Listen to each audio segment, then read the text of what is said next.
leads. J-Way, baby. J-Way, welcome, brother. I'm glad that you're here.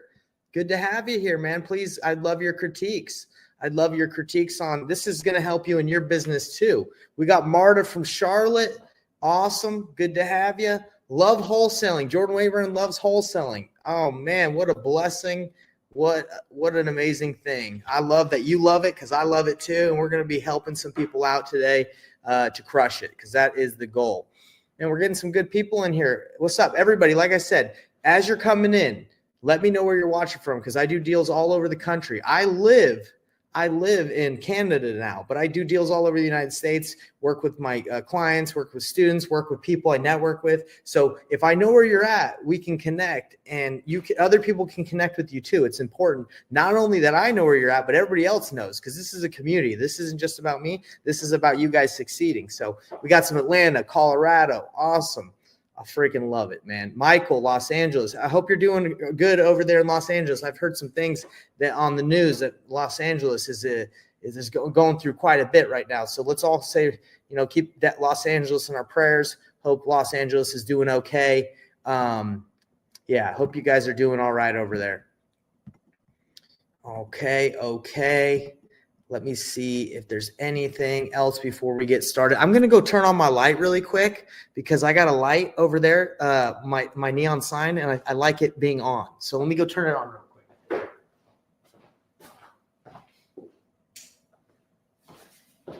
quick. There we go. All right. There's the neon sign.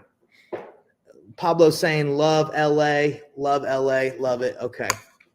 Cool. Turn on the lights, dog. I gotta get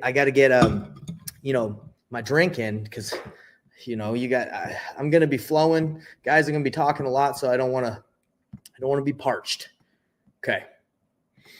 I think we're good to start the flow, everybody. If everyone's ready to rock and roll, give me a 1 in the chat if everyone's ready to go, just so I know I can flow, because once I'm going, there's no turning back. There's no stopping. I have to keep going. I can't stop mid-flow. All right? Okay, we're getting some ones. Rick Robbins. Oh, Rick coming in. Hey, what's up, Rick? I love it, man. I love all the people in here. Okay. So guys, if you're ready to rock, you give me the 1, you've given me the permission to go. What are we talking about today? Let's get right into it. I need to share my screen so you guys know what today is about.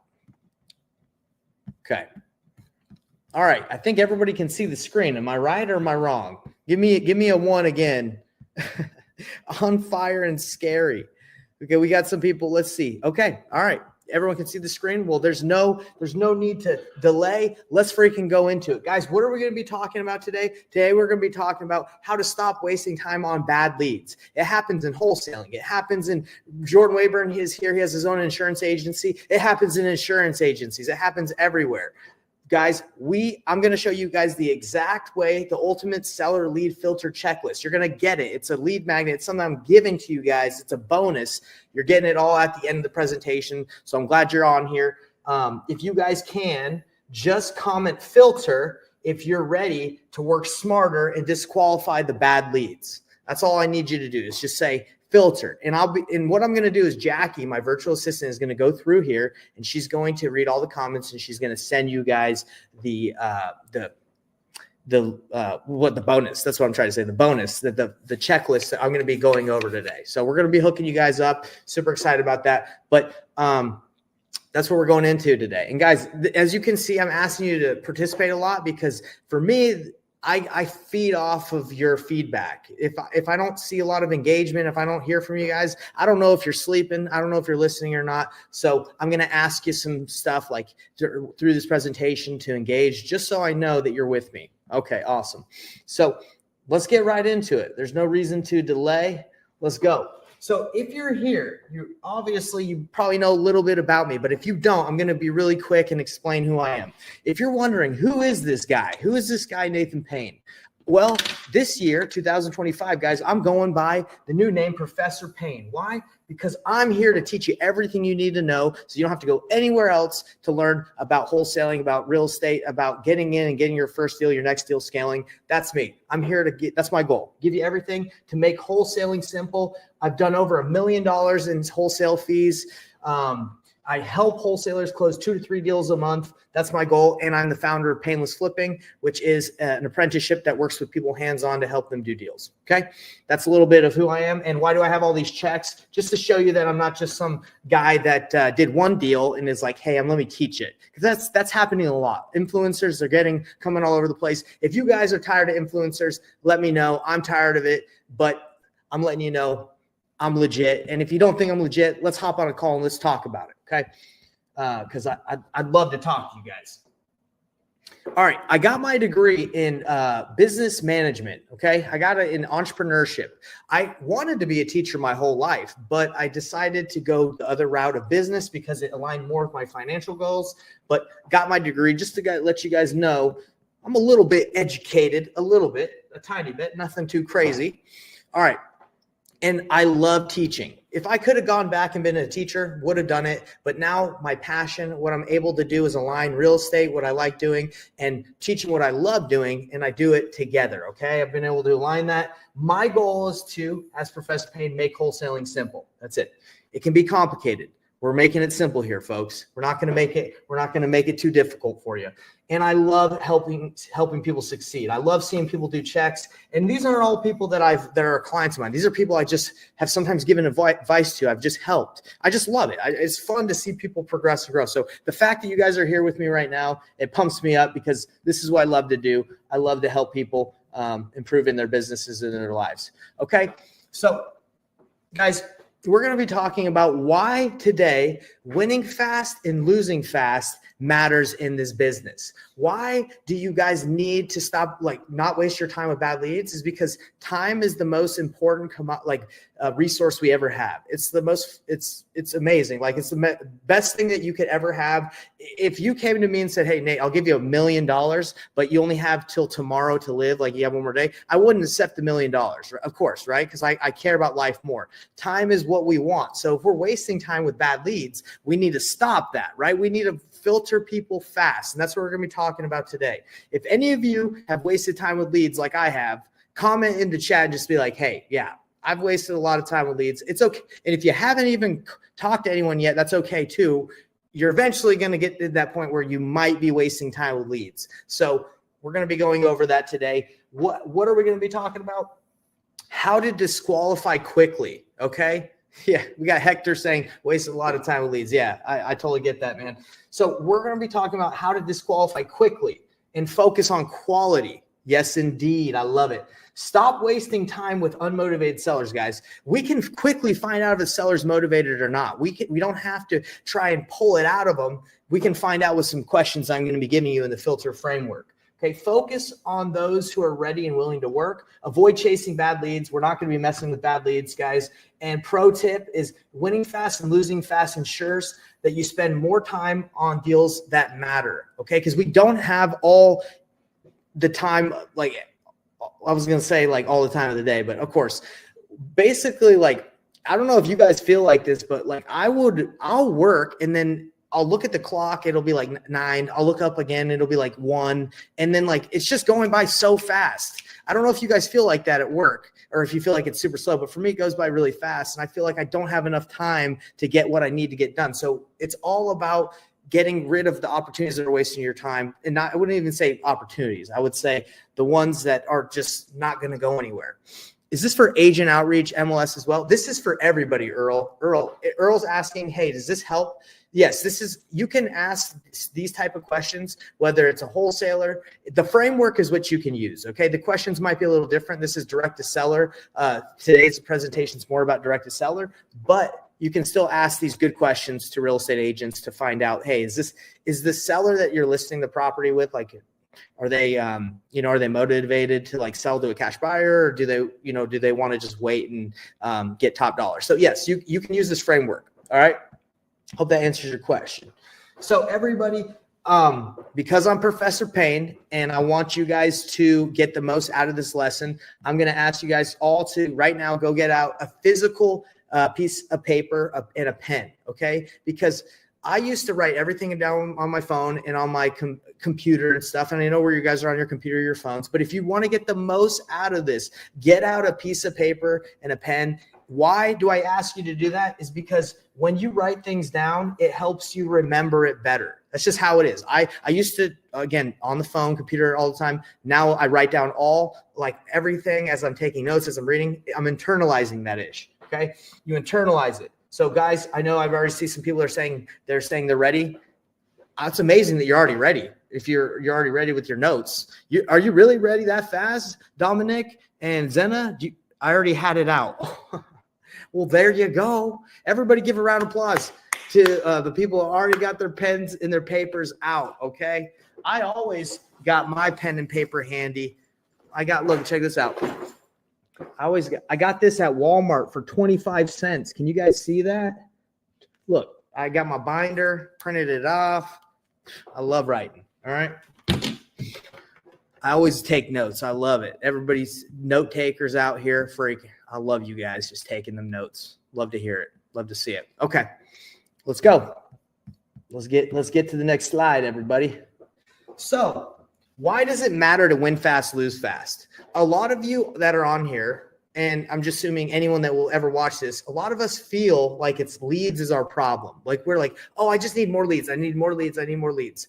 But really the issue is like we don't have, like a lot of the time we don't have the right process to squeeze the leads and make the most out of those leads. So we just end up spending more and more money.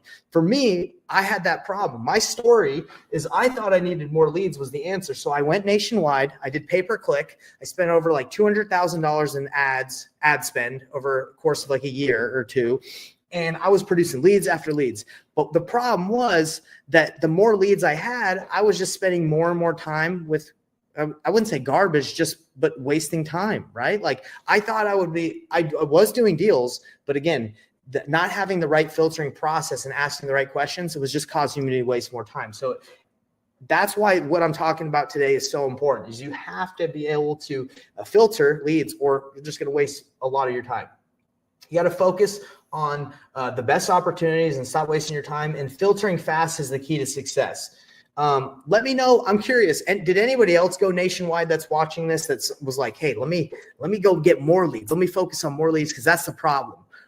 Has anyone else that had that feeling? Comment me if that was you. And if not, that's okay. I'm just curious. I wanted to kind of see who else went that route. But what we're going to be going, oh, okay. We got somebody that did do that. All right. Well, that's cool. All right, Xavier, you did it at one point. See, we've all thought it was leads is our problem. But when you start paying for leads, you find out that like a lot of the majority of the leads that are coming in are pretty much the same. They're the same style of people. They're people that are like, I don't know if I'm going to want to sell at that price. I want as much as I can. Like you're going to get a majority of those type of leads, but we're going to show you the framework on how to filter, get through them really fast. Okay. So guys, this is the ultimate seller lead filter checklist. Here's a roadmap to quality leads. I'm sorry. You want to ask questions that reveal motivation, timeline, and flexibility. I know you guys have probably seen this framework a little bit, but we're diving deep on one of the parts that I really like. Okay. You want to ask motivation. You want to know exactly why they're selling. Okay. Timeline and flexibility. You want to filter out leads that don't meet the criteria of people that we work with specifically. You want to focus on sellers that have urgent and solvable problems. If they don't believe they have a problem, they're most likely not going to sell to us, because what do we specialize in? We specialize in solving problems for equity, right? Like whether that's, seller finance, whether that's you're buying it to wholesale it, you're buying it to fix and flip it, we're trading off. They're willing to sell at a price that makes sense or a lower price than retail, so we can give them speed, convenience, and ease. Okay, so you got to find those people. And the top way to filter, which we're going to be going into, guys, and I need you to have that pen and paper out, because this, what I'm about to dive in, is probably going to be really different than the way you guys have your sales process. Okay, so disqualifying sellers is the key to filter people out immediately. And you're like, what do you mean by disqualify? We're about to get into it. All right, so comment filter if you guys are ready to see the filter framework. Okay, what it looks like. Give me a little comment filter so I know you're with me. Again, we're checking these my virtual assistant Jackie in the Philippines, where it's like 1 o'clock or 2 o'clock at night right now. She's crushing it, but she's watching. She's watching you guys. All right. Love it. Well, let's get right into it. Let me get to that next slide. Next slide. Okay. Here's the filter framework structure for disqualifying leads. These are the questions I ask. Why are you selling? It can be that specific. What's got you interested in selling? This house seems great. Why are you selling? Right? Or simple as that. Why are you selling? Uncover their true motivation.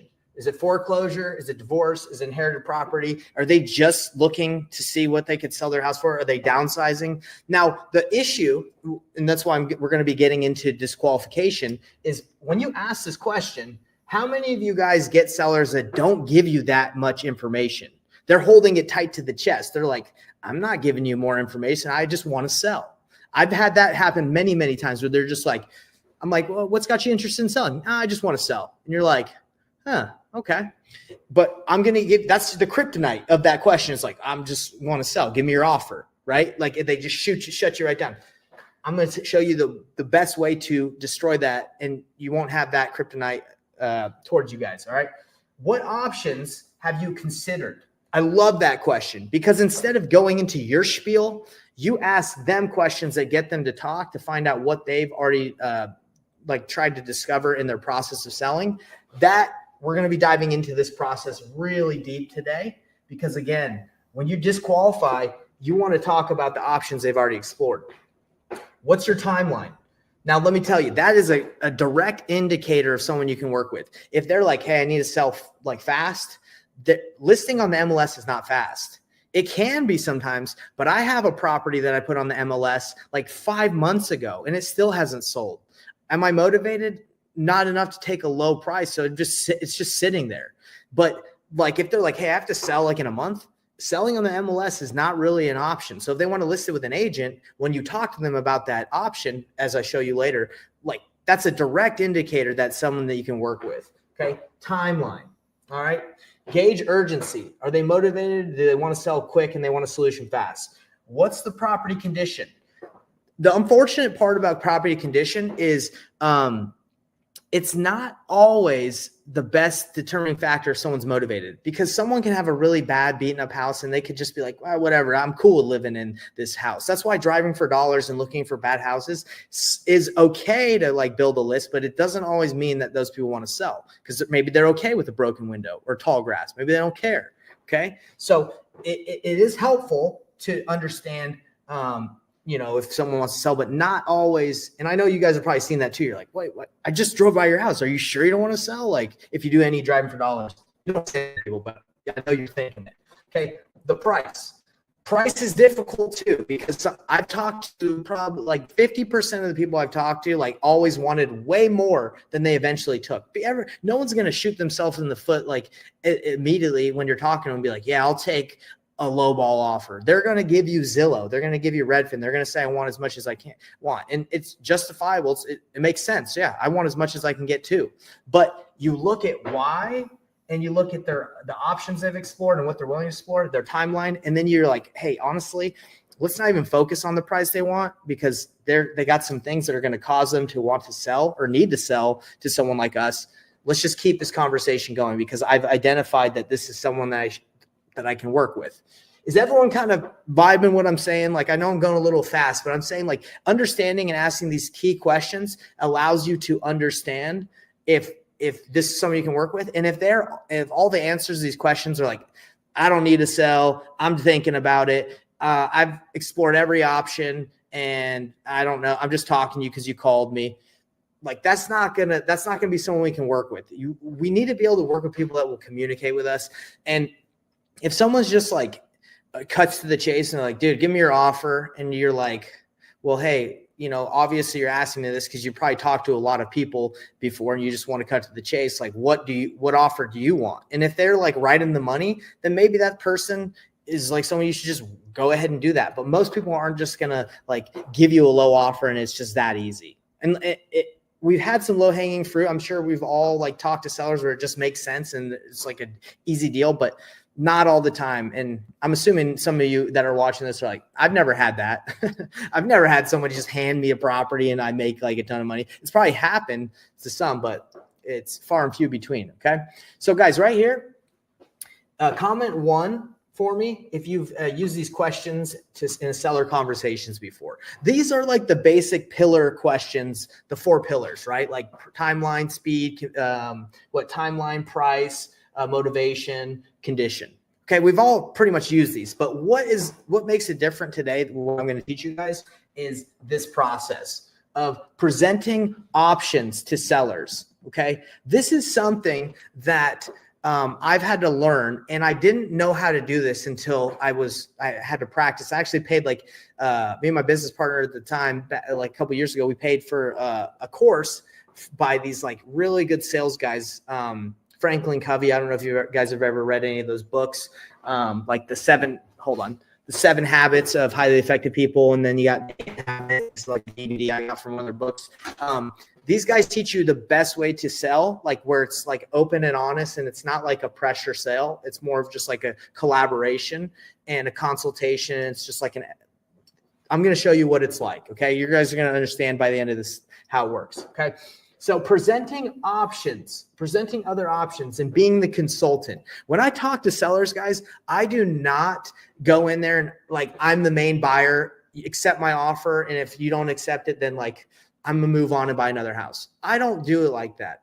Okay. I go in there, I try to understand the situation, what's going on. And I say, hey, look, there's a lot of different options that you can sell your house with. I could buy your house. There's a lot of other things. Let's dive into that just so we can make sure you feel confident about working with me if that's what we end up doing. Okay. So it's no pressure tactics. I've learned that there's nothing you can do to make someone want to sell to you unless they trust you and you clarify, like you show them the other options that are available. Yes, of course, there's people that sometimes they just like, they make an offer and it just gets accepted. But if you want to maximize the amount of leads you can get, if you want to stop wasting time with unmotivated people, start letting them know about the options they have and push them towards those options, because they're going to explore it anyway. They're going to find out, they're going to talk to their agent friend, the real estate agent friend or whatever. So be the one that says this, because introduces it, because they're going to trust you. So let's dive right in, guys. Because again, this might be a concept that's new to a lot of you, because it was new to me when I first started, but this is going to be the game changer for you guys. Okay. So turn your mind from you just being the buyer. And if you're a wholesaler, you probably feel like you're a fake buyer because you're not really buying it. This is going to help you feel more legit, because I'm not telling people like, oh, I'm here to buy every house in the world. No, I'm like, hey, sometimes I buy houses. Sometimes I work with other cash buyers. Sometimes I do this. Sometimes I do that. Sometimes I do this. And it's just genuine and real. Okay. Let me know if any of you guys feel fake. I'm curious, because I know when I was started, I was like, oh, dude, I'm not really a cash buyer. I'm kind of lying to people. I don't feel very confident. This is going to help you guys feel better about your sales process and how you do it. You don't have to admit if you feel like you haven't been transparent, or like if you feel like you've been fake. But I know I felt a little shifty or shady just because I was telling people I bought tons of houses. I hadn't bought a lot of houses. Okay. So help sellers explore their options. This is what you can say to them. Okay. Right here. I'm not your only option, Mr. Seller. Okay. And I'm not sure yet if I'm your best option. So I have a couple questions I'd like to ask you to see if we can work together. Okay. That's as simple as that. I'm not your only option. Obviously, you know that. So I'm here to ask you some questions. You told me that you want to sell your house because of this issue or this motivation. Let me ask you this. Have you considered renting out the property? That might be a good option for you, Mr. Seller. You can keep it. Maybe you can make some cash flow. Then they say, oh, no, I don't want to be a landlord. Okay, so that option is off the table. They're like, okay, and we are creating like an environment of trust, and not me just trying to force my offer on them. And notice I haven't even made my offer yet, right? Okay, let's explore your other options. Have you considered making repairs and listing it with a realtor? Have you thought about listing it? No, I don't like realtors. They stink. And last time I listed my house was a terrible experience. Okay, so if I understand correctly, you don't want to list this house. at all, no matter what? Like, even if you can get a ton of money? No, I'm not going to list it. It's either going to be sell it to someone like you, or I'm just going to, I'm going to keep it. Or, okay, so you're going to keep it. What are you going to do if you're going to keep it? Then you explore that option, right? Is keeping the property an option? That's what I was going into. Can you keep it? So you don't really have to solve this problem by selling it. Well, you know what? I do need to sell it. I wish I could keep it, but really I'm going to need to sell it. Well, you said you would keep it if you don't get the price you want. So if you don't get the price you want from a cash buyer, are you going to end up listing it? Like, no, I probably just sell for cash. I really do. I can't afford the payments. So by giving them the options, you're opening up a dialogue that's like true, transparent, and real, right? I hope you guys can vibe that just from the little bit that I'm showing you, because we're going to go more in depth. But it's more about like, hey, I'm not the guy that's going to push you into like my offer. I'm going to let you know that I'd love to work with you if it makes sense, if it's a win-win. And if it isn't, I'm going to let you know what options are best for you. Okay. That's pretty much what I'm letting you guys know. Okay. So empowering sellers to explore their options builds trust and credibility. How many of you guys, with the way the internet is, the way like social media, all this stuff coming out, like people driving Lambos, and you're like, oh, is this real? Like, is that guy just rent that Lambo? Is this from Turo? Like, how many of you guys don't trust like pretty much anybody online? Like I don't trust like anything. I don't know if it's AI anymore. So if you're talking to a seller, they have that problem even before this age, like of AI and not knowing what the heck's going on, like in real life, like with the news and stuff. Like people, it's very difficult to trust people. Let me know if you guys have that trust issue with stuff you see online. I have that trust issue. Okay. I'm like, give me a 1 if you're like, yes. And if you're like, oh, Nate, I trust everything. You can do it too. But for me, trust. So what does this do? It builds trust. Okay. It builds trust to let them know that they have options. Not all online poison is deep. Yes, it is very deep. I'm telling you, you don't really know. People put on a front. That's the problem with social media. Like they make it all seem like everything's legit, but really deep down, there's stuff going on for everybody. So just, yeah. And sellers feel that, right? When they're talking to people. So disqualifying leads and unveiling motivation. Okay. So this is what we're going to be going over. What options have you explored to solve your problem? Encourage them to do what is best for them. Okay. So as we talked about, you can believe, let's see what Mike says. You can believe everything on the internet. Abraham Lincoln. That's hilarious. That's a good quote. So why is it so important to present options? Because it allows you to disqualify people. Okay, I've had a lot of people where I've talked to them and I'm like, hey, have you thought about listing with a real estate agent? And they're like, yeah, I have thought about listing with a real estate agent. My aunt is a real estate agent. So instead of me going deep into my like pitch and talking to them for a long time, I just say, hey, well, you should just list it with your aunt, right? Like, why wouldn't you just do that? You know her, you trust her, you're going to get more money that way than with a cash buyer. That sounds like a better option. So I'm immediately trying to push her to go do what I think might be best for her. And she says, oh, no. Look, that's my aunt and she's cool, or that's like my family member. But look, I need to sell in a week. So she immediately just says, hey, I know you're trying to push me off. She doesn't say that, but she's thinking, she's like, but no, I'm here because I need this service. I need your help. So again, it's not like I'm like, hey, you need this cash offer. It's more of like, hey, you should try that. That sounds good. Right. So listing with an agent, I tell people, yeah, go list it. It sounds good. That sounds good. And they tell me, no, I don't want to. I want this is and this and this reason is why I want to work with you or someone like you. Oh, okay. And if they don't want to work with me, then go ahead and work with your aunt. That you just saved me 20, 30, 40 minutes of my time and all this follow-up. And I just do an automatic follow or like a drip. And so you ask them, have you thought about listing with an agent? Does this align with their timeline or resources? Do they have the time to just wait for it to sell, like sit on the market? Can they afford the mortgage payment if they're not living there and it's just they're paying it? Like right now, I have a rental that it's vacant because I thought I could sell it fast. It's just sitting there and I'm paying the mortgage. Do I like doing that? No. Some people can't. I don't feel like I can either. I don't want to do it, but like all I'm saying is you present the option. You see if that even aligns with what they can do. Okay. Is renting it out an option for you? Are they prepared for ongoing landlord responsibilities? Do they even know how to get it rented out? they might say, yeah, I've thought about being like renting out. And then you can explore what that looks like for them. And we're going to show on the next slide, as you explore these options with people and help them make decisions, what that looks like. Okay. Have you thought about flipping it yourself? Do they have the funds? Flipping. Okay. We're talking about paying a mortgage, right? Like that can be 3, 5, 6, 10 months of paying the monthly mortgage payment on top of the repairs, on top of anything else that might happen. Like, are they ready for that? Okay. Accepting a cash offer. Does that align what they want? How does this solve their problems? Are you guys seeing what I'm doing? I'm letting them know their options, and I'm not holding anything back because I believe in my heart, like I want them to succeed, and I believe they're going to explore those without me. So instead of waiting, like not bringing it up and hoping they just don't check anything else and they work with me like I used to do when I was brand new, I was like, oh my gosh, I need a deal so bad. I just tell people what their options are and what they need to do. And then they tell me, hey, no, we should keep working together. I appreciate you letting me know. Like people will thank you for letting them know how best to navigate their sales process. Okay. Like of what they're trying to do. So let's hop to the next slide. Let's see. I know there's a lot of, I'm writing a ton of stuff. Like there's a lot of information, but I hope this is helpful for you guys.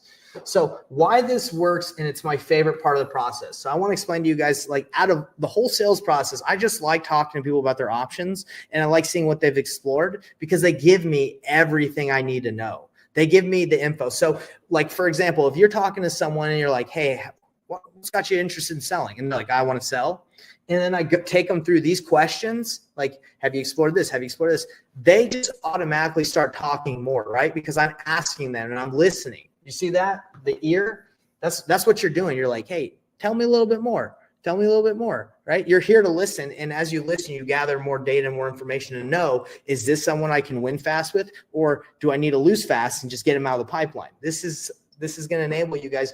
Well, let me stop right there and say, if you're kind of scared because like when you get on the phone, you don't really know what to say, just ask questions. If you're there, if you call someone and they're just nailing you with questions, you're in a bad spot, in my opinion. Like if you're just like, hey, I'd like to buy your house. And they're like, tell me, give me your proof of funds and tell me what company you're with and tell me all this, blah, blah, blah, blah, blah, blah, blah.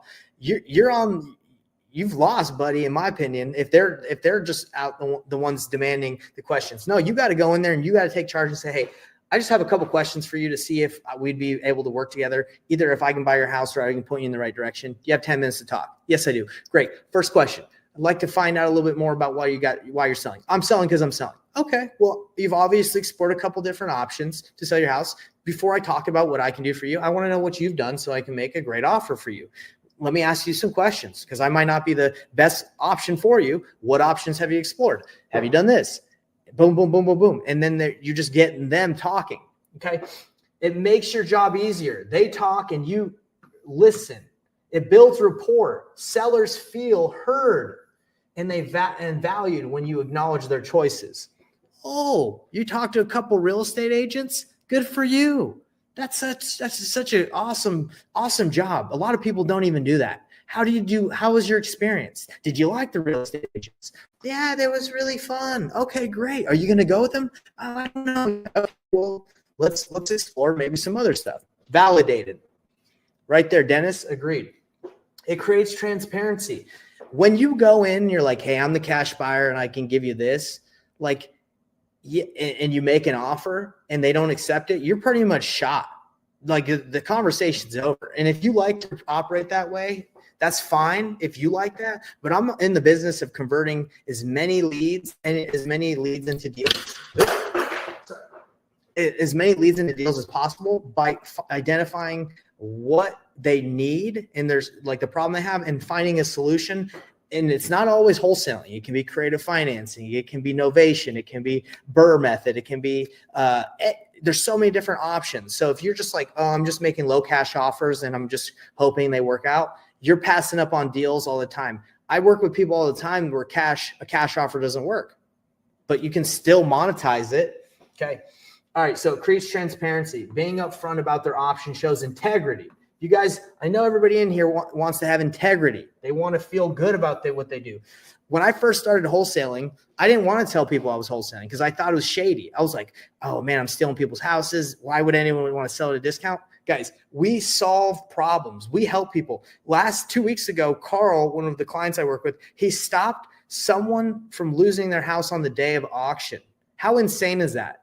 The lady was going to lose her house at 12 o'clock. He called the attorney, said, I'm going to buy her house. Here's the contract. He stopped the foreclosure, and now we're working to buy it, okay?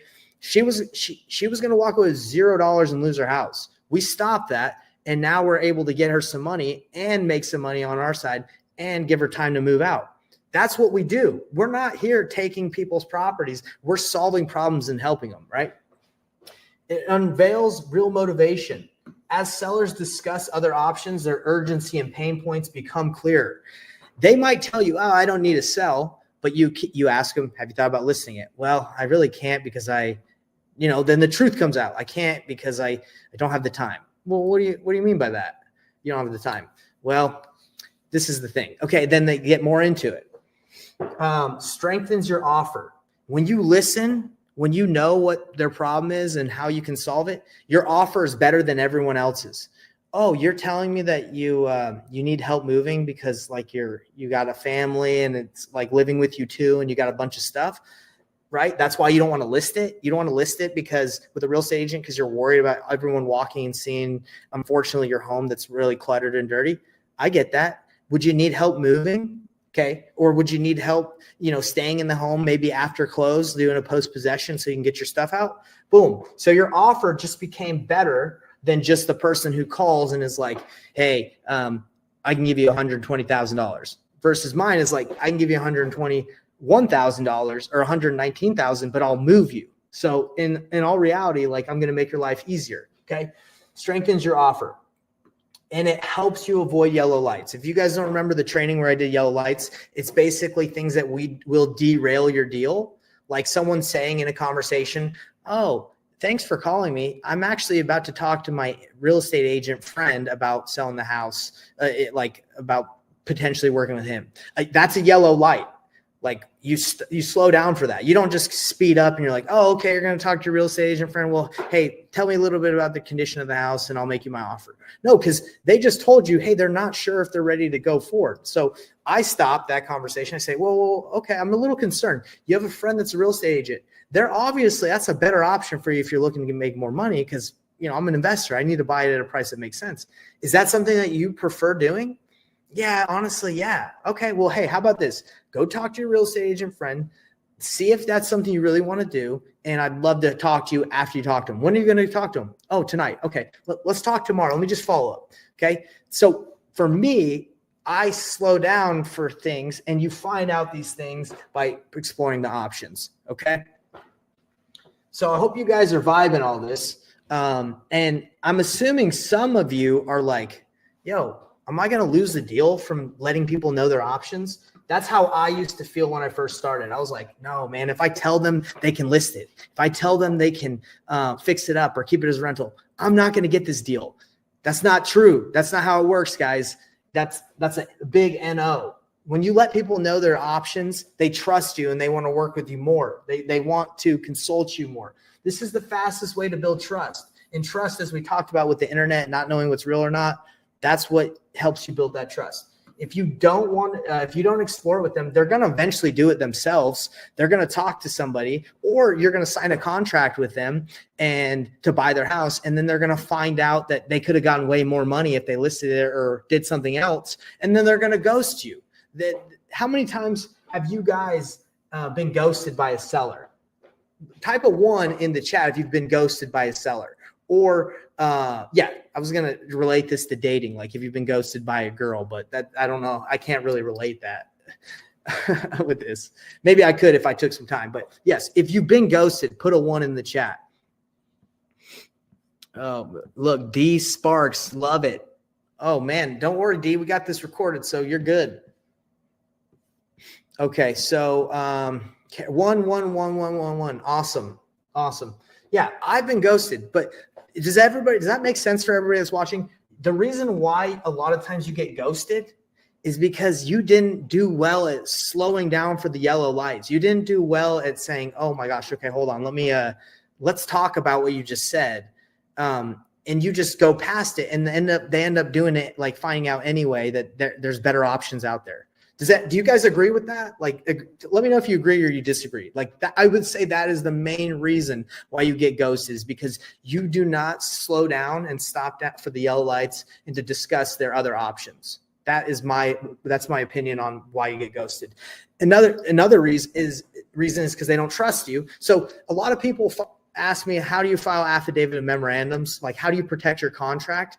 Sellers, if they sign with you and they like did it quick and they feel like maybe someone else comes along and says, oh, I can get you more money. And they feel like you didn't explore your options and you didn't give them all the information. A lot of the time, those sellers are like, I'm going to ghost them. I'm going to sign with this guy. I'm never going to talk to that guy again. And then you got to file an affidavit memorandum and it gets all funky. That doesn't really happen if you run this process. They trust you and they'll call you and be like, hey, someone else is offering me a little bit more money. And you're like, hey, look, I get that, but this is the deal. And then you have a conversation. Hey, a lot of the time they'll offer you a little bit more money just so you go with them. And then they take you through this process and try to beat you up later. We've been open and honest and upfront the whole time. That happens a lot. Do you really want to try and explore with them? Because we made an agreement, blah, blah, blah, and you can have that conversation. Let's see. Nathan, your system is really official. I like your theories. Hey, AJ, I appreciate you saying that. And by the way, like, I'm just applying what like Franklin Covey training is into my system. His training is not, it's not like specifically for wholesaling or real estate, but I'm taking the principles of open, honest communication, end in mind, win-win scenarios, talking about options, being the consultant. All these things I'm telling you about are from class, like the top class sales trainers. And I'm just letting you guys know, this is how they sell. Selling is not about like this, like presenting like the best option. Like all the benefits that your product has. Like, oh, it can do this and this and this and this. None of that matters unless they have that pain point or the reason. If they need that, right? So you have to listen first to find out if you can even, you're even the right fit for them, right? There's a really good analogy. Like let's talk, like if I was trying to sell you a lawnmower and this lawnmower was like, hey, this lawnmower is amazing. It's electric. It has the blades, like really good blades. It's really sharp. Like I could go on and on about the benefits of my lawnmower. But if you didn't have a lawn to mow, it doesn't matter how good my lawnmower is. You don't want it. And in this example, the guy talks about like the person has a Zen garden, but the guy with the lawnmower is like trying to like sell his lawnmower to the person that just he has a Zen garden. It's like sand. He doesn't need it. It's the same thing with sellers. Like it does not matter how fast, easy, and convenient our offer can be if it doesn't solve a problem they need. It doesn't matter. So AJ, I'm just diving in deep and just letting you know, hey, that's why we do this, is because it's all about understanding and providing a solution versus just diving in and saying, hey, this is my offer, take it or leave it. Another thing they say is seek to understand before being understood. So you want to understand where they're coming from before you want them to understand where you're coming from. You want to hear, you want to listen. So Earl's like, hey, Nate, this is great, but how do you relate this to agents? Basically, he's like, shut your yapper, Nate. Let me know. I will relate. I promise you, Earl, I will relate this to real estate agents because I'm almost done. So let's see. I find a struggle to know how much to follow up is too much. And let me tell you something, Dominic, about follow up. If you follow this framework, it's never enough. Like it's never going to be too much. Because you're going in, you're trying to solve a problem that they've said they've had. If you follow up with someone for a year and they're saying, hey, I'm just waiting to I inherited this property in probate. I'm just waiting for the attorney. But you have a problem. They told you they have a problem that you can solve. You can follow up forever until you get the deal. Like it's not annoying if you understand how you can help them. It's annoying if you don't understand how you can help them and you're just like, hey, you want to sell yet? You want to sell yet? You want to sell yet? Like that's not good follow-up. Good follow-up is, hey, we talked about this problem you had and I want to know how's it going in solving that. I'm here because I can help you solve that. How's that going? Right? Yeah, exactly. So let's keep going. because we are almost to one of my favorite parts of this process, guys, is, but anyway, why this matters, helps you identify if the seller is serious. When you do this qualification process establishes you as the trusted advisor. No longer are you just the bully that's just making the offer, and if you don't get it, you're out of here. You are the trusted advisor, not just another buyer. You're going to set yourself apart.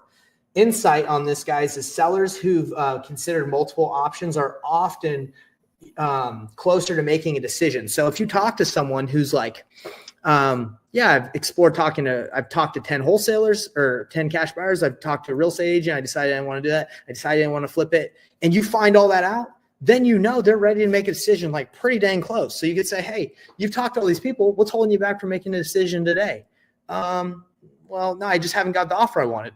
Well, what offer would you accept? And then you're right there. You're right there at the very end of it, right?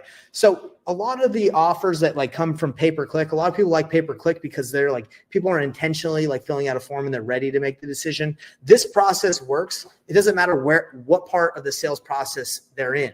It doesn't matter if they're in the very beginning and they're thinking about it or at the very end. This will help you get them wherever they need to go to, wherever they're at, to the finish line. Okay. So if you just get people that are just hot and ready, then yeah, it's just like, well, what do you want? And we can talk about that. But I'm showing you this is the process to get anyone to the finish line. Okay. Common options for me, guys, really quick. If you're ready to start uncovering real motivation through this process, options, because I got something for you. I'm super excited to show you. And then I'm going to be relating this more to Earl. I'm curious, would you guys like to see how this is done in real life, like a real scenario? Because I actually record myself on sales calls, and I was wondering if you guys, we don't have to, because it's going to take maybe 5 minutes for me to share my screen and take you through. But would you guys be interested in hearing a live call breakdown of this process where I take this seller right here through this, what I've been teaching you guys. Because right here, I was going to ask you guys to give me a grade on applying what I'm teaching. Because the problem is, like, I'm telling you all these things, but you could be like, well, hey, we don't even know if it works. We don't even know if you're that good at it. Maybe you're just a wannabe sales guy and you're just good at talking about it. But anyway, guys, let's dive into it. I see a lot of people saying they want to hear it. Let's go into it. I got a video of me talking someone through their options and presenting and building that trust, which I believe is, we had good trust. Anyway, I want you guys to grade me, okay? Because I'm the professor, but I'm not above getting graded. I want to learn too. I want to get roasted. If I didn't do a good job, I want to learn. So you guys, at the end of this call, I want you to give me an A+ or an A-, a B, a C, a D, or an F. Okay. Let me know how you think I did. Let's dive in. If you guys are ready for to break down and listen to this call, type in ready, and I'll get my screen. I'll share my screen so you guys can see this video. I'm excited because I think it will be cool to show you what this looks like versus just theory and talking about it. Let's see how we can apply it. We got someone giving me a C already. They haven't even seen the call, and they're already giving me a C. That's a tough crowd right there. All right, but it's all good. Well, I'm not mad about it. All right, let's go. Hold on. I got to share right here. Let me see. I got to share the tab. I think I got to make sure you guys can hear this.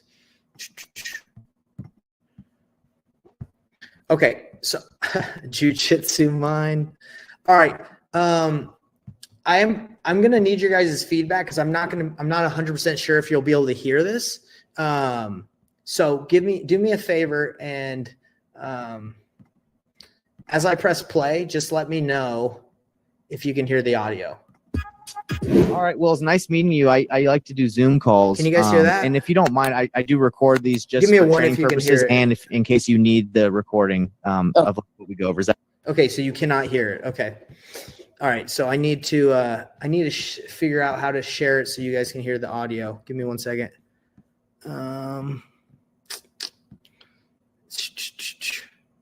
Share sound. Okay.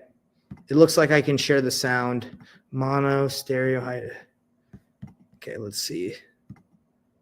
All right, I'm going to try it again. Let me know if you guys can hear it now as I press play. And if not, you guys got to let me know because, again, what's the point of sharing this if you can't hear it? All right. Well, it's nice meeting you. I like to do Zoom calls. And if you don't mind, I do record these just for training purposes and if in case Okay, you need you guys can the hear it? recording of what we go over. Is that okay? That's fine. So Okay, so I record my calls with sellers as I meet with them on Zoom, and I use it for training. And this is what I just told her. of what we go over. Is that okay? All right. Well, it's nice meeting you. I like to do Zoom calls. And super quick, guys, we're only going to go about 5 minutes in. There's a lot. You guys can watch the rest of the video, but it's just if you want. But the very first part is what we've been talking about, like presenting options. And if you don't mind, I do record these just for training purposes and in case you need the recording of what we go over. Is that okay?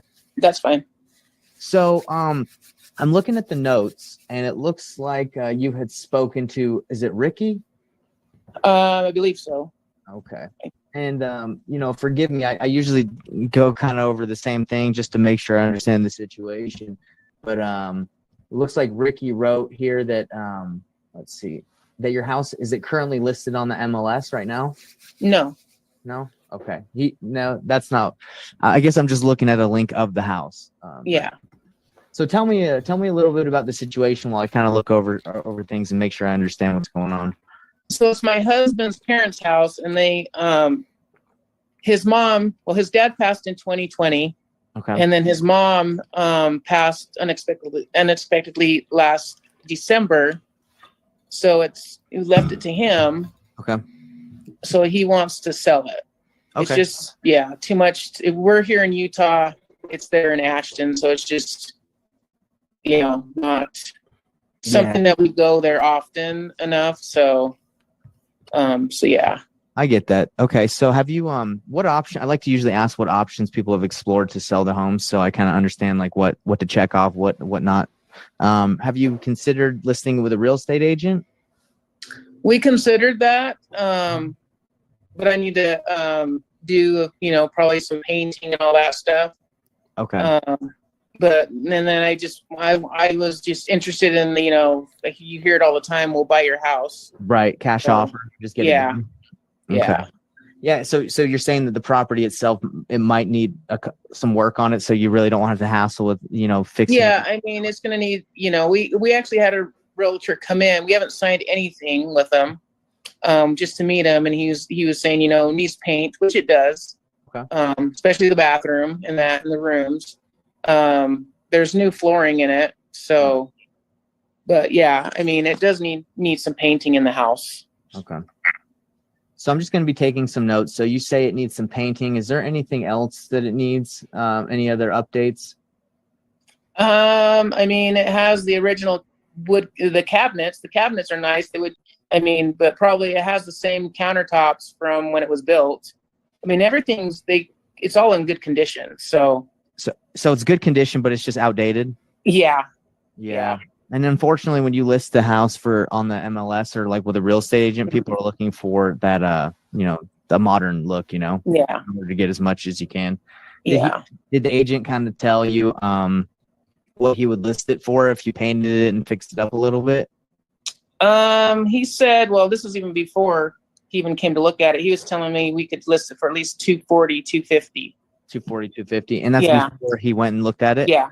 Mm-hmm. Okay. And then when he looked at it, did he give you an idea of what he thought? I think he said we could do maybe $260 Okay. if we were to paint it. So. Okay. And painting isn't too expensive. Yeah. It's a couple $1,000. Yeah. Depends on the square footage of the house. Yeah. Is that an option if you don't get, what you're looking for on the cash price? What, to do that? Yeah, we'll have to do that. Yeah. Okay. Got it. Yeah. And I'm curious, am I the first cash buyer you've spoken with, or have you talked to some other ones as well? You're the first one. Okay. And do you have some other maybe that you're looking to talk to just to get an idea? Not yet. Okay. Yeah, because unfortunately, as cash buyers, like we're looking for properties that we can make a profit on, and that's not unfortunate. But I know a lot of people have the expectations of getting top dollar market value.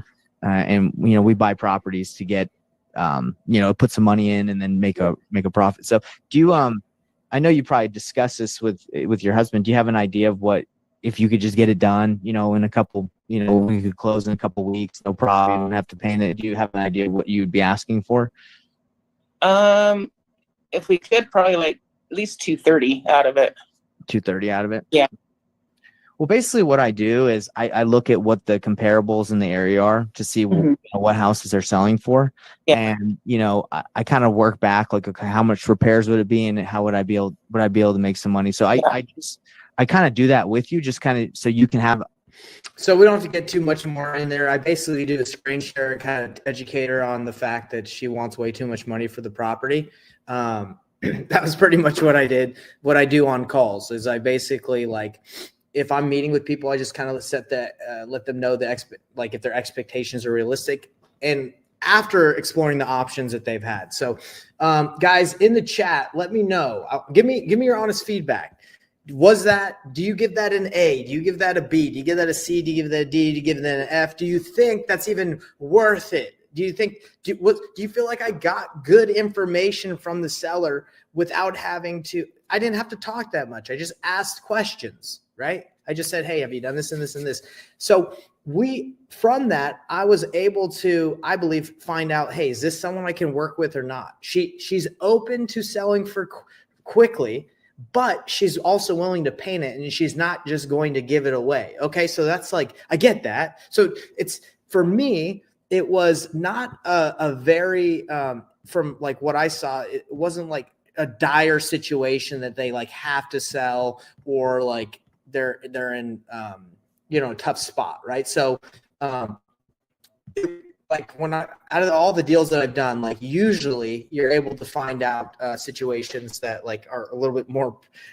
I work with people and I do deals where it's a little bit more pressing than what that situation was. I'm getting a lot of A's, but we're getting some B's and some B's. No, thankfully no F's. But for the people that gave me a B or an A, let me know like what you got out of that, or what you liked or what you didn't like. Cause I'm curious, because this is what I'm letting you guys know. This is what it looks like. You have a conversation, you say, hey, what's got you interested in selling? What have you explored? So let me know.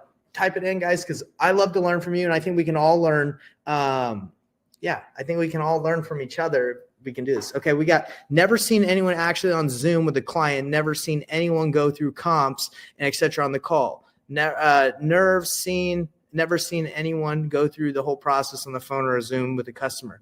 You were able to get enough information to qualify her. Yes. So this is the beautiful thing about it, is we know if that lose fast or win fast. Is that someone worth my time? I would explore a little bit more, because outdated house, don't live there. That's someone I would work with, right? I could take it a little bit further. But are they willing to paint it and list it? Yes. And then they're not in that big of a rush. So it's kind of like, but yeah, something that we're going to go through. That was fire, fully transparent. I appreciate it, guys. It was low pressure. Zero pressure, right? Like we're just having a conversation to see if we can work out together. Transparency, was able to reveal motivation, not waste time. Yeah, there it is. So you guys are seeing the value in presenting options and just having a chat, right? The Zoom call forces them to drop their defenses and trust you. Yes, when you can meet face to face and see, just like we're right here, you guys can see that I'm not just some fake guy. Like this is legit and this is live. Like you're seeing that I'm a real person. It's the same thing on a Zoom call. Phones are cool. Like you can do conversations through phones, but it's a lot more legit and real when you can see them face to face.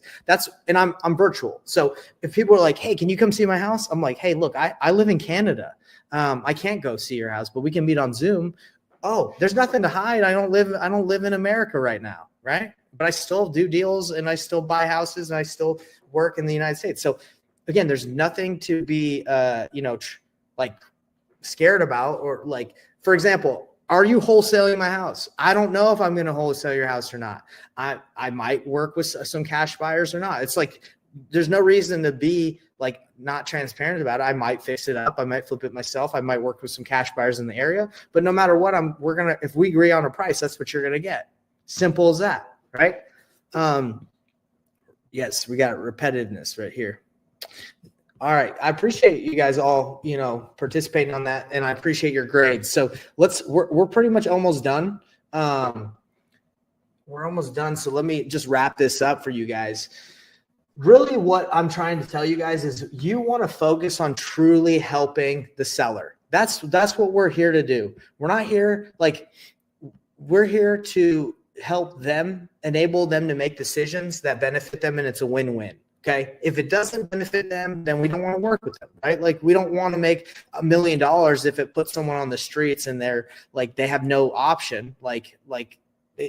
We want to enjoy what we do, and we want to feel good about what we do. Okay. That's the process I'm showing you. Okay. And I've made $86,000. I've made $197,000. I've made big checks with them knowing exactly that they could list it and make more money, with knowing all their options. But why did they go with me? Because I solved their problem, and money was not that wasn't the main motivating factor. I sat down with a guy once. This is one of the biggest deals I ever did, $197,000. And I said, hey, look, you can make more money if you just list this on MLS yourself. He said, look, all I want is $250,000. Okay. And then I'm out of here. If you can give me that, that's all I want. I said, okay, let's do it. And then I ended up taking that house. I actually, instead of wholesaling it for $80,000, I was like, let me just fix this up. So I took it down and I fixed it, and I sold it for $500,000. All right. And in that, in change or whatever. But did it make sense that he went with me? Well, yes, I bought his house quickly. That's what he wanted. And he inherited the property. He didn't care. He's just like, dude, just give me $250,000. That's what I've always wanted. That's it. Okay. I would have been sweating bullets if I just crossed my fingers and was like, oh, you want $250,000? Okay. And I didn't bring up the other options. And I was just like, okay, yeah, sign the contract. I would be every night until that deal closed, I'd be like, oh my gosh, I hope he doesn't ghost me. I hope he doesn't find out from someone else that they can offer him more money. I hope he doesn't talk to a real estate agent. You guys vibing that feeling? I don't know if you've ever felt like that, but when I first started, I had those feelings because I wasn't doing this, right? I felt like I was going to lose. I didn't want to lose deals, so I would just not say anything. But because I have these open, honest conversations, you all can do, what do I have to be at walkthroughs when I work with sellers? Not at all. I don't have to go to walkthroughs with sellers. I tell the seller, hey, remember we went through all your options? I'm going to buy it, or I'm going to work with someone that will buy it. We're going to send all the people that I work with in the area through your house at 12 o'clock. Is that okay? Am I worried that one of the cash buyers in the area is going to go, hey, you can work with me. He's trying to sell your house to me. They're going to say, yeah, he told me that he's working with you. What the heck are you talking to me for? Right? Everybody knows what's happening in this process. When you go through options, there's nothing to be afraid of. Right? I hope you guys are understanding and vibing that's the real way to wholesale, and for this job not to be so stressful is you just let people know, hey, you can make more money if you do this. Hey, are you sure you want to do this? Hey, I'm going to send people through your house. We're buying your house, or I'm going to sell it to someone else, or work with someone on this process. Great. I'm going to send them through. That's how this is how you make the job less stressful. Okay. You can be Zena, thanks for saying I'm a good guy. You're good. You can do this. So let's wrap it up with, have you considered renting the property? When you do this is just a framework that you guys can look at. When you're asking them these questions, you want to tell them, and they're like, oh, I've thought about renting out my property. You want to tell them the pros and the cons of their decision. And you want to say, is that what you want? That's pretty much it. Hey, have you thought about listing it? Well, I have thought about listing it. Well, hey, the benefit of listing it is you're going to get more money, but the con is it could take a while. Is that what you want to do? Is keeping the property an option? Yeah, keeping it's an option potentially. Okay, well, you can keep it and you can make more money potentially, but you're also going to have to, pay the mortgage and keep this going, right? And they're going to say, and you're going to say, is that what you want to do? And they're going to say, well, I don't know. Not really. I don't want to do that. Okay, well, let's keep going. The important part of all this, guys, is you share the benefit, the pros and the cons of whatever you're discussing, and you ask them, is that what you want to do? All right, that's it. It's as simple as just having a normal discussion with someone and that you care about, and you're saying, hey, is this what you want? All right. And Earl, I see you. We're going to be coming into the agent thing for you because I care about you. I want to get that answer for you, but we're pretty much done. Why winning fast and losing fast works, and why is it? Why this is the winning way? It saves time. We're all about saving time here. It increases efficiency on marketing. It builds the confidence in handling seller conversations. And every minute spent on a bad lead is a minute lost on a good one. Okay, that's why we do this. I want to know everybody's takeaways. And this is where we're going to be answering questions and Q&As. And then on the next slide, which is pretty much the last slide, I'm going to give you guys how to get the seller filter framework. Okay. But I want to ask you, what are your main takeaways? What did you learn? Comment right now, wherever you guys are watching right now live, or if you're going to watch this recording later. I want to know, because if you don't comment now, but you comment later on a recording, like I read through all the comments. So I'm going to get back to you. I want to know your key takeaways. What did you learn today? What was the main thing that you got out of this? Then we're going to be hitting on the things to remember from this. I'm looking through here. I'm reading it, guys. So that was an excellent training, Nate. Thank you. Oh, my goodness. Thank you, guys. Hope someone can go over title and document processing. Okay. So Mark, when you say someone can go over title and document processing, elaborate on that a little bit more, because I actually have a training where I go through the whole process on how to fill out like the documents and how to send them to title, focusing on disqualifying the lead. Mike, is that what you got out of that? I love it. That's how you do it. You disqualify them by pushing them to their different options, and you let them decide what they want to do. And then you follow up with them depending on what they decide they want to do. Oh, you want to list it with the real estate agent? That's a good idea. You mind if I call you tomorrow? You're going to talk to him tomorrow? Let me call you and just see how it went. Is that okay? So your follow-up isn't annoying. Your follow-up is like, hey, we discussed this. I'm following up because of this. Great. Let's go. I like how well you personalize the conversation. I appreciate that. And everybody, you can all do this. How do you do this? By basically just saying like, hey, I'm here to help you make a good decision. That's it. I'm going to talk to you about your decisions. And then hopefully we can work together. And if not, no big deal. You sound like a Mormon missionary. That's funny. I was a Mormon missionary. So, but you know, that was in my back in the day when I was 19 to 21. I don't know if you knew that, but hey, I was, yeah. Anyone want to connect and squat up? That's Joel. This is a good place to do it. Yes. And it's upfront and honest, which I love. Guys, honesty and transparency. Like I'll tell you, if you've been struggling to wholesale or want to make calls, it's not probably because you guys aren't like good at what you do or like hard workers. I promise that you guys are good and consistent in a lot of things in your life. I bet you're consistent at brushing your teeth. I bet you're consistent at showering. I bet you're consistent in a lot of things. If you're not consistent at calling sellers, it's probably because you feel a little off about it, or maybe you feel like it's not right, or it's like you're doing it in a way you don't like. This is how you do it. If you just change the way you talk to people, you're going to enjoy the job. You're going to be like, hey, I like what I do. I like doing this because I'm helping people succeed, right? Like when we stopped that lady from losing her house in auction, like for being foreclosed on and losing everything, that makes you feel good. We got a guy saying it's my accent that makes me sound like a Mormon missionary. That's crazy. I didn't know the Mormon missionaries had accents. I guess you got me. It helped me make it easy in my mind again. I love it. Okay. This is easy. This is an easy thing. You're here to help people succeed. Okay. So drop those questions. I'll keep reading these, but remember guys, disqualified leads, define them. The motivated ones faster. Think win-win. Use the seller's filter framework checklist I'm going to be giving you guys. Build trust by presenting options. Focus your energy on uncovering the true motivation. Challenge is I want you guys to apply this checklist that I'm going to be giving you guys, this framework. I want you to apply it on your next 10 leads that you talk to. Okay. You guys could go ahead and you could call, like just go on for sale by owner. You could call all those for sale by owners and ask them, hey, what options have you explored? Blah, blah, blah. You could do it right there. Okay. You don't even need money to get these leads. So here's the quote, guys. Every no brings you closer to a next yes. Focus on quality over quantity. All right, guys. So we've come to the end of the presentation. I'm going to hook you guys up. So I want to stay connected. Joel is in here. He's making good contacts. Good for you, Joel. Everyone's making good contacts.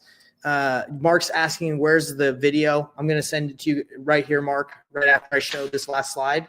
But hey, my goal for you guys is to stay connected. So one last thing is comment filter, and just to make sure, and you guys can get that checklist for free. We're going to be able to send it to you. Jackie's going to send it to you. And if you guys just want to speed past, waiting for Jackie to go through all these comments, all you have to do is join our Facebook group for more live trainings, but also in our Facebook group, we're going to drop the link as well. Okay. We're going to drop the link for this, where you guys can get this. So again, you can comment, which I appreciate you guys, but if you're just like, hey, I don't want to wait, Jackie might take a while because there's a lot of people commenting. You can just go to the Facebook group. If you guys, this is a little pitch, okay? Not that you guys have to work with me or not, but if you are interested in seeing how we can work together, if you want my personal help in helping you wholesale 2 to 3 deals per month consistently, if you go to painlessflipping.com, that's my website where basically if you're interested in working with me, that's are you bald? I don't think I'm bald. That's a lot of hair. But yeah, that's funny. Someone said, are you bald? No, I'm not bald. Not bald at all. Actually, I have too much hair. That's my problem. Got too much hair. So go to painlessflipping.com if you guys are interested. And if you got value out of this video, out of this presentation, whether you're watching it live or not, the thing that would mean a lot, it would help me a lot, and it would mean a ton to me, is if wherever you're watching this, I would love for you to like it. And if you're watching this on the Zoom, whatever content we put out, the way that the algorithm works these days is if you like it, if you leave a comment, if you leave something nice, even if you just say one or anything, it gets it in the algorithm and it gets in front of more people. My goal is to change, be the #1 educator in wholesaling. And how do I do that? I just get you guys to help me out by liking my stuff or commenting or subscribing. And the ultimate thing is sharing it. So not saying any of you have to do this, but it would mean a lot to me if you did. Okay. So if you got value out of it, whatever you see I post, or this specifically, share, mean a lot to me. I love you all. I hope you guys can feel my love because I do care about you. I've been where you're at, and I'm still in the trenches. I'm not just sitting on a yacht. I'm in my shop in Canada where it's freezing cold. I'm not just, I haven't made it yet in the sense where I never have to work again, and I will always work, but I love you guys because I want you to succeed, and been there, done that, doing that. It's a grind. But we're all in it together, and I'm just here to give you guys as much information as I can. So love you. And, that's what I got for you guys. And I'm not done yet, because I want to help Mark and Earl out. If you guys still have those questions, I'm going to answer them right now. But for anybody that wanted to take off, that's all I got for you guys. I hope this training's been good. And if you guys are sticking around because you have more questions, I'm here to answer them. So, how many deals have you wholesaled? Number 3. I've wholesaled probably over 100 deals. I've made over $2 million in transactions, wholesale fees. So I don't know if you just popped in, but I talked about this in the very beginning.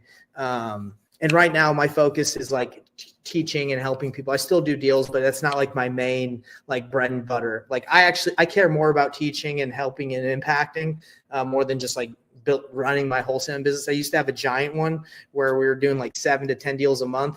Now my focus is helping people succeed. So, and I told you guys in the beginning, that's what I love and I enjoy. I love working with people and teaching. So, anyway, I hope that answers your question. Mark was asking about, Mark, do you want to know where you can find that video about transaction and paperwork and all that stuff? I think that's what you're saying. Yes, you're welcome, everybody. Yeah, thank you. So, Mark, if you're still watching this, if you go to my Facebook, not my Facebook. If you go to my YouTube channel, all you got to do is type in Nathan Payne, painless flipping, or just Nathan Payne. I'll pop up. The latest video that we just put up is 2025 real estate contract masterclass. So I give you my sales, my contract, and I also walk you through how to fill it out. And I also show you like how to submit it to a title company, like what's the next step in the processing. Okay. So this video, if you watch it all, you're going to know exactly what to do. And not only are you going to know exactly what to do, but you get my contract too. So hook you up with that. So I just put that link in the chat so you can go ahead and watch that. Mark, I think that would help you. I think that's what you're looking for. I know Earl had those questions. Earl, you still there with me? You still wanted? Thank you for your time. I may have missed you discussing. Okay, Earl, I haven't discussed it yet, but if you're still there, I can dive into it. Joel, when reaching out to real estate agents that have, okay. All right, Earl, what's your specific question after this presentation? I want to see if I can help you out. When reaching out to real estate agents that have lists, sorry, everybody. When reaching out to real estate agents that have listings that are distressed, how do I come across as a credible lead when I have no prior experience nor deals? There are tons of agents that have told me to not work with investors. There are tons of agents that have told me to not work. I'm not sure what you mean by there are tons of agents that have told me to not work with investors. Okay, when reaching out to real estate agents that have listings that are distressed, how do I come across as a credible lead when I have no prior experience? Okay, so I think what you're saying is like if you're trying to do deals with real estate agents, how do you do it and sound credible if you've never done a deal before? Is that what you're saying, Joel? Like if you've never done a deal, like how do you make agents want to work with you? Meaning to stick with traditional sellers. Okay, not to work with investors. All right. So Joel, this is the thing.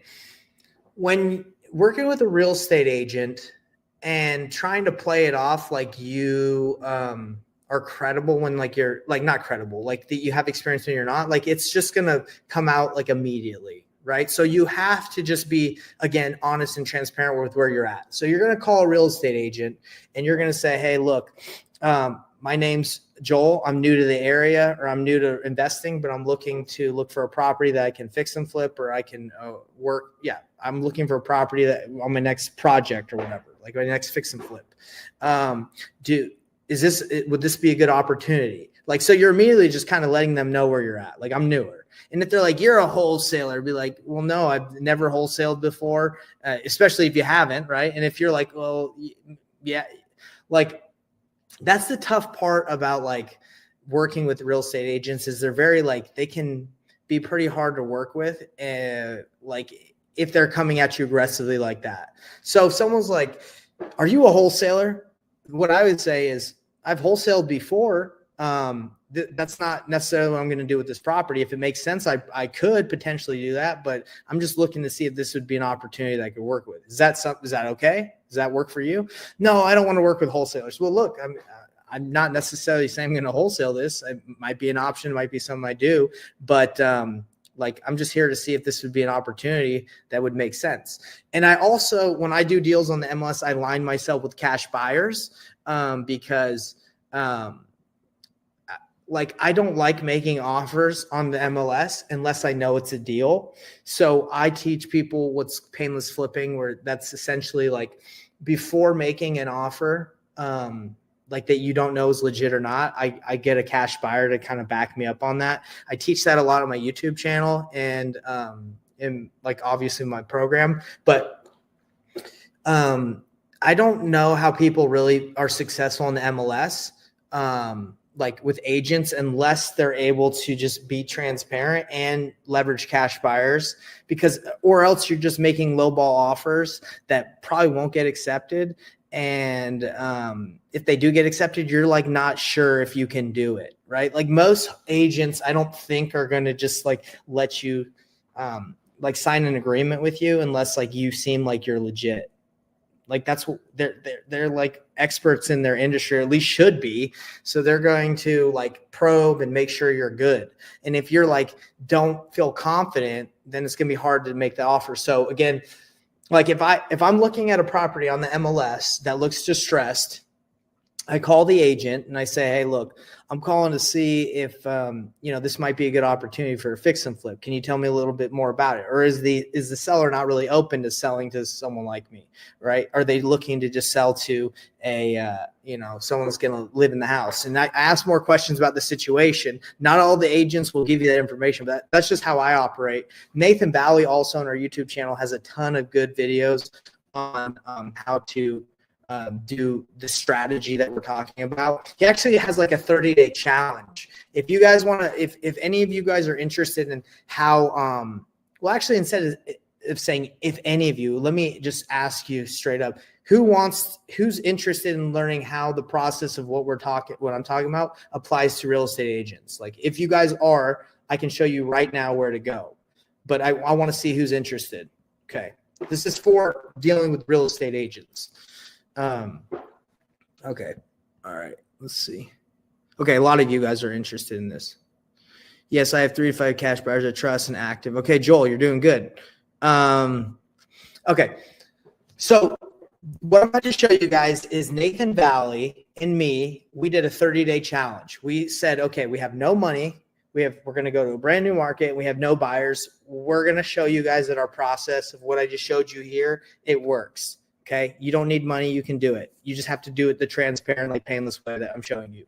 So he went to a market and he got a deal within 30 days. He did $20,000 deal. And I went and got an Airbnb that I own and I made $5,000 on it right now. And then it's an Airbnb that I own on seller finance. So his process, he did it all in the MLS and I did it through, what's it called?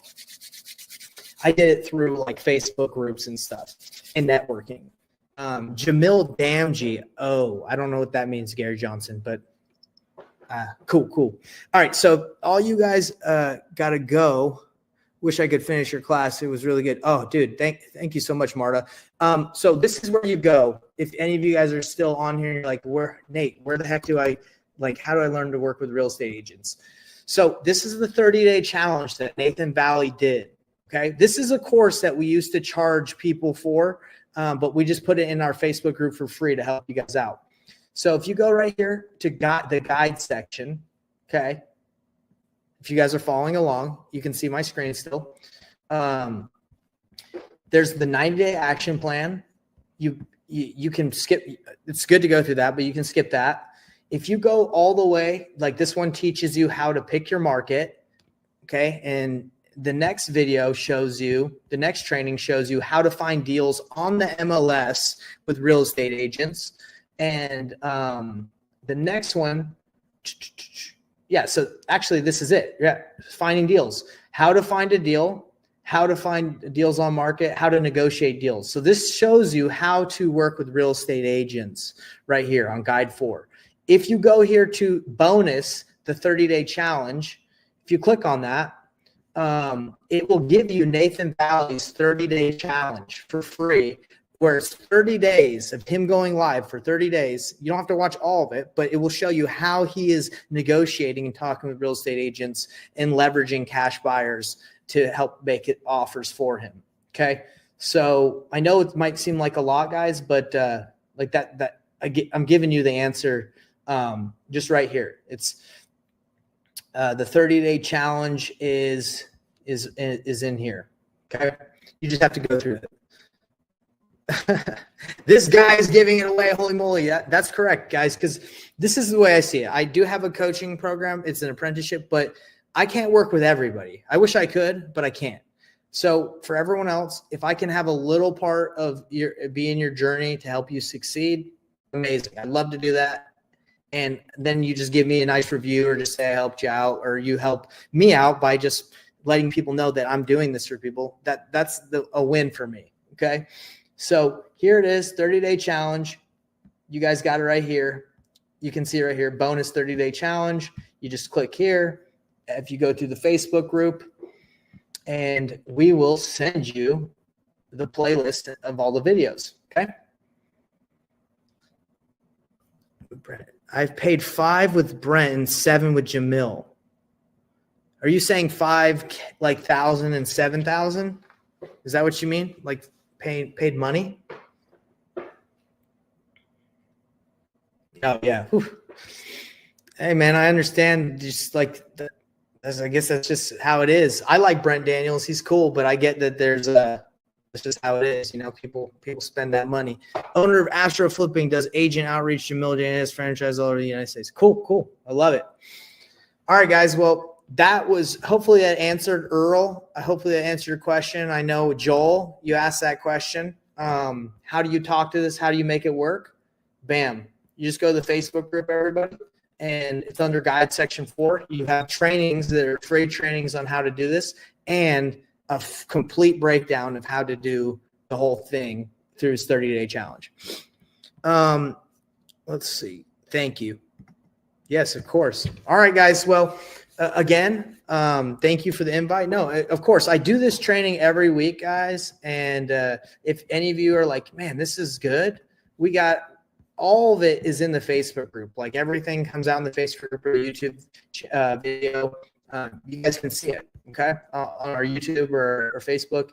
And again, if any of you are like, dude, I want to see how I can work with Nate. Like we have payment plans and we have different options that we can work with you guys. Like it's not something astronomical or like we can make it work. If you guys want to work with us and it's a good fit, just go to painlessflipping.com and you guys can take a survey and see if you're the right fit, if you want to work with us, and we'll help you. We'll help you get a deal. Like, why would we help you? Because we partner on the deal and we can make money together. That's why, right? And we enjoy it. So if any of you guys are interested, bam, just go to painlessflipping.com.